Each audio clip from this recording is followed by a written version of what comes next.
Hello and welcome to the Inheritors, which is the not at all dramatic name for our new series, where we'll be interviewing some of the up-and-coming talent in foreign exchange. My name is Eva Szalay and I'm contributing editor to the Full Effects. I'm standing in for our very own Colin for this series. So my first guest is Mofe Opeyemi, who works at State Street GlobalLink as a product sales and relationship management person. Did I say that correctly? Yes, you said it perfect, Eva. Can you tell us a little bit about yourself and what you do as part of that role? Yes, I can.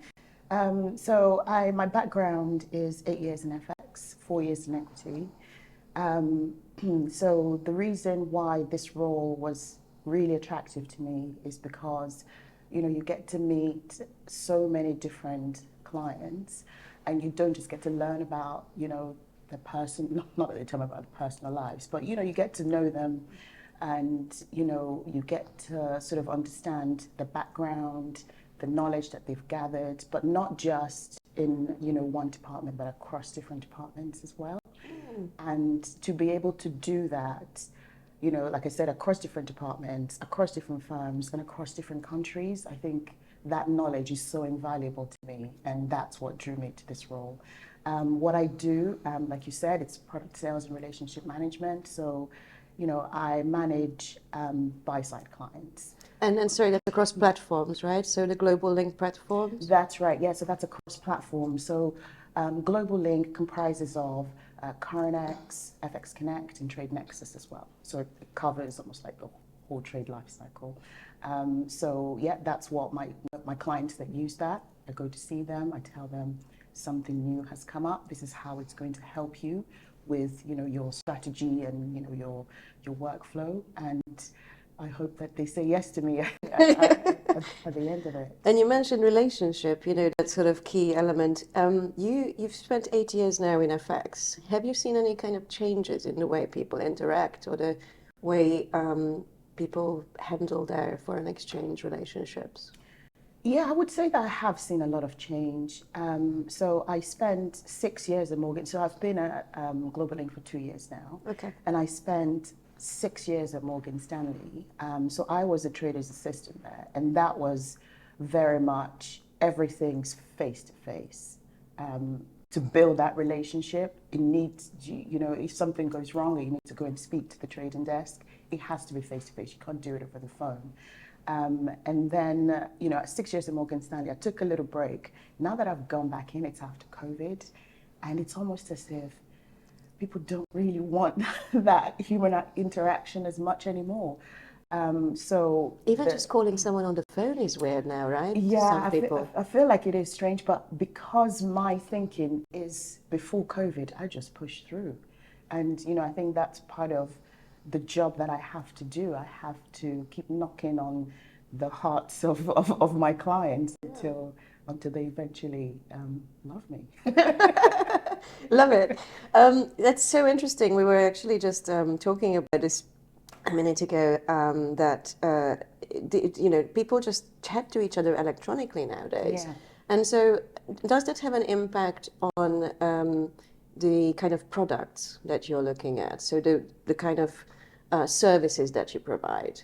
Yeah, I think it can do. I guess I'll break that into the pros and the cons. The pros is that because I do a lot of demos of new functionalities and what a platform can offer, it does help me not to do that on a laptop in front of the client.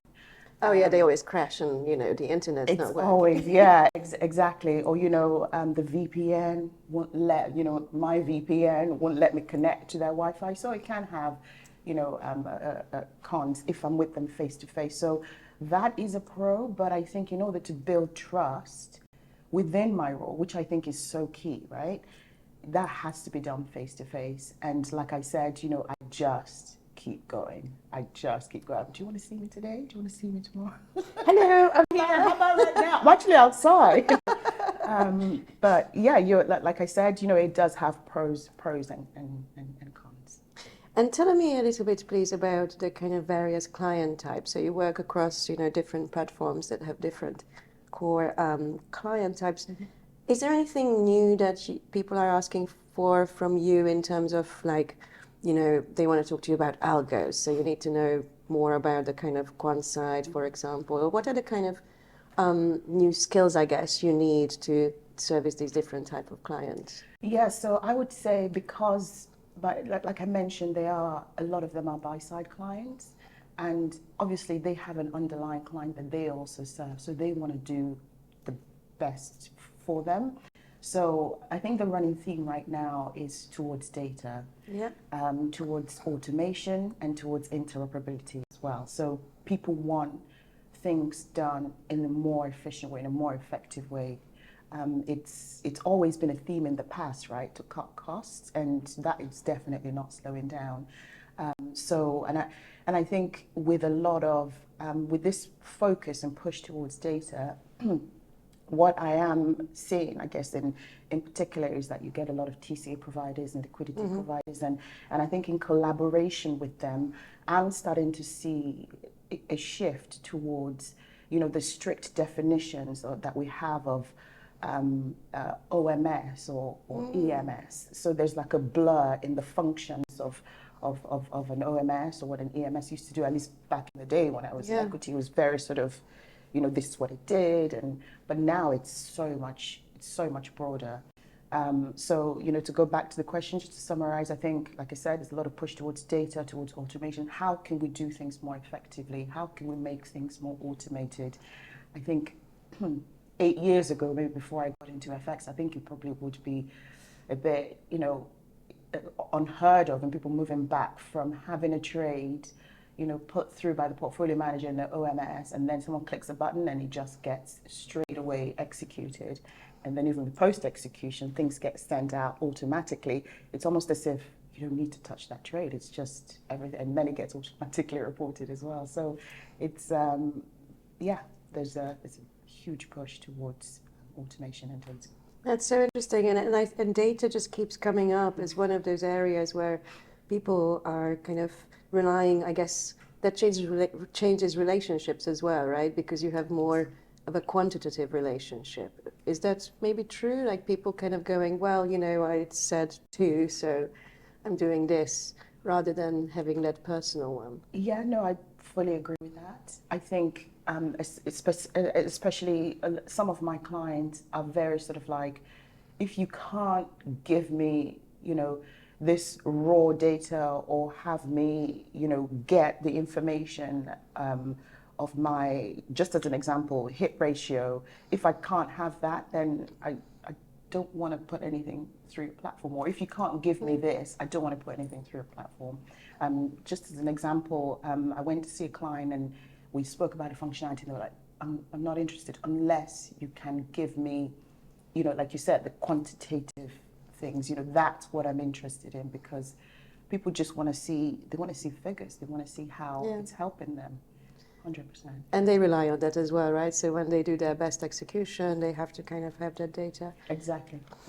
Do you see any issues, like any problems, do you think, or anything that could be done better, maybe? Not just necessarily, you know, in terms of your area, but maybe in foreign exchange. Is there something that you think could change and get better? Yeah, I think I look at, you know, what equity does so well. It's very automated, and I think that's the ideal place, I think. And I think FX could look to copy that.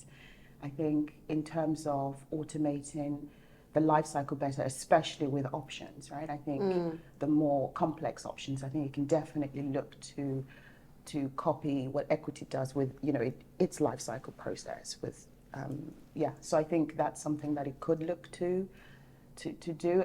And I think in comparison to fixed income, I think foreign exchange is a lot more electronic, a lot more transparent, and you have more data, which I think is good. So FX has something to sort of signal, like, you can do a lot better. I guess some of that sort of lack of automation is still around data at the moment, or is that something that you're hearing from clients, maybe from the sell-side providers as well to the platform? You mean like that could be done, that could be more automation, I guess. Yeah, so I would say the challenge with data, as with any other fields, is that there's so much of it. How do you get rid of the white noise and the red herring so that you're left with useful market information that firms can use to make better informed decisions for their clients? And I think you also take that data and you look at the areas that technology in the wide world, that, you know, where tech is going in the wide world, and, you know, you sort of take financial data and you look to see how can I combine that, because AI is everywhere, right? How can I put that together to have, you know, information that, because, you know, a lot of clients are looking at multi-asset trading desks, right? How can you use that data to be more efficient and be more automated, especially within the multi-asset trading space? So there is a little bit, you're seeing a lot more of that yourself? Definitely. And I think it points to, you know, the effectiveness and the efficiency, and, you know, for someone to be, for lack of a better word, jack of all trades, you need data running in the background that allows them to make accurate and effective decisions, but all within a short space of time. Yeah, quickly and accurately, right? Yes, Is the ideal that people are looking towards. Exactly. Yeah. And what's your kind of personal plan? Are you hoping to stay in foreign exchange, or are you thinking maybe some other asset classes might be interesting? Can you tell us a little bit about what you see in your future? Yeah, so future plans, likely I will stay in foreign exchange, I think. I think there's a lot of exciting things that are happening and that will come, I think. In terms of my personal ambition, I guess I think about my career and I think about the people who have helped shape my career. So I would say three people. One of them was an old manager. He really just showed me, you know, when you work so well together with a manager, you're almost in tune. And his humility was something that I thought, wow, I need to be more of this. And I think of two other people as well. There were two ladies, they were my mentors, and they really helped shape my career when I became a manager, and I was just like, oh my God. So for me, you know, I think about that there's no procedures as to how to navigate any career, let alone a career in finance. And I want to step more into that mentor space and just help people with, you know, my failures and my success stories. And I think State Street does that great right now. They do have that program, which I think is excellent, but I would love to do that in an unofficial capacity. Just to help people. And I think about my whole career as well. I was always looking for someone who looked like me, who can encourage and, you know, empower. And, you know, 12 years on, I'm like, maybe it's time to not stop, but, you know, not look to that as much and just be that in the industry and mentor people and hope they do really well. That's brilliant to hear, because I think, you know, one of the reasons why we're doing this series is to kind of have a few more, you know, broader voices than just, you know, the kind of senior management at the moment at various foreign exchange, you know, banks or platforms. So it's great to hear that, you know, you're sort of thinking about the future as well, and other people's careers as well, not just yours. Yeah. I mean, if you can help those around you, you're all working towards the same thing, right? And even if I can help someone who doesn't work at State Street, that to me it's a huge win, 100%. Fantastic. Before I let you go, just a quick question about you mentioned a sort of OMS, EMS and blurring lines, and I'm wondering how competitive the platform space is in your area. Do you see a lot of competition? Do you feel like there's a lot of inertia in terms of who clients trade with? Can you give us a little assessment of that? I think there is huge competition, especially because, you know, a lot of firms with their underlying clients, you know, with the data that's available, they're able to look at it and think, well, you can do this and do this better. So the margins are getting so much smaller. So they're always looking to do things in a more cost-effective way. Yeah. So the competition is huge, but, you know, I do sort of think about, I take a step back and try not to panic if I hear, you know, a piece of news, because you know, to actually get to the point where you leave one platform for another, it is months and months of work. The onboarding in itself is enough to, you know. Exactly. It's months and months of work. And, you know, I think it's something that will never go away. Yeah. And yeah, sometimes, you know, that's why, you know, I guess you have relationship managers, because maybe you have that trust, and sometimes you stay with a platform because you trust the stability of that platform, because you trust your relationship manager, who always picks up the phone when you call, who always comes back on email, who always stands outside waiting for you so that you can have lunch together, even though you haven't invited them. So I think that competition is not going away. But you know, that I think that is the environment we're in, certainly with FX, because it's so fast paced. So it suits my brain, and I really like that. And I'm a little competitive as well, so it definitely keeps me. Keeps me interested. Yeah, Keeps you interested. exactly. Yeah. And finally, you mentioned there are some interesting things in FX. Can you tell us a little bit about what they are? What do you think is going to be super interesting going forward? Yeah, so I did touch on it earlier with the data that is becoming more and more available, and you know, the blurring of the lines of how we see, you know, certain platforms and things like that. I think when we're able to step more into that AI space, and you know, you find that a lot of, if you like, senior traders, they like, you know, the same things, right? So it might take a little bit longer, just my opinion, it might take a little bit longer, because it's drastically changing how you would work. Once you know, financial technology meets with AI, I think it will probably blow up, and it will definitely change everything, I think. But I think that's exciting. I think we're still in the process of making sure that the data that's coming, it's refined in a way that it can be made use of. But I think what is to come with AI is going to be, I'm almost like, I don't know if I want to be here, but I really want to be here to see it. But yeah, that's what I think is. Do you think that, you know, when often AI comes up and people immediately start talking about losing their jobs and everyone losing their jobs, do you think that that's going to happen in foreign exchange to a degree, like it happened with algos, I guess? Yeah, no, that's a good point. But if we think about, I don't know, maybe 30, 40 years ago, right? Everyone was probably thinking, oh, computers won't take, this won't work. Or, you know, this is gonna steal my job. But I think as, you know, technology steps in and takes over the more, if you like, mundane tasks, or even the normal tasks, what it does is it opens up a different area or more areas where it actually needs humans.